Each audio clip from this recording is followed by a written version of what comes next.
கயாடு லோகர் கோலிவுட்டின் hot topic இவர்தான். ஆடினால் பாடினால் பேசினால் என கயாடு எது செய்தாலும் செம வைரல். கிட்டத்தட்ட 6 அடி உயர அழகு ஆல்கஹாலான கயாடுவின் பூர்வீகம் அசாம் மாநிலத்தில் உள்ள டெஸ்பூர் சிட்டி. கல்லூரி பருவத்தில் இளைஞர்களின் ஹார்ட்டுக்குள் ஐஸ்கிரீமாய் விழுந்தவர்.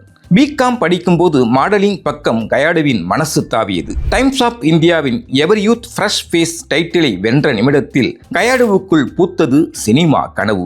இவரது சினிமா கனவை நனவாக்குகிறது முகில்பேடை என்ற கன்னட படம். 2021ஆம் ஆண்டு வெளிவந்த இந்த படத்தில்தான் கயாடு கதாநாயகியாக அறிமுகமாகிறார். இந்த படத்திற்கு பிறகு மலையாளம், மராத்தி, தெலுங்கு என ஒரு ரவுண்டு வந்த கயாடுவுக்கு கிடைத்த வாய்ப்புதான் டிராகன். படம் வெளிவருவதற்கு முன்பே டிராகன் ப்ரோமோ நிகழ்ச்சியில் கயாடு லோகர் ஆடிய ஆட்டம் தமிழ் ரசிகர்களின் மனசை அள்ளியது. டிராகன் ரிலீஸுக்கு பிறகு கயாடு இன்னும் ரீச்.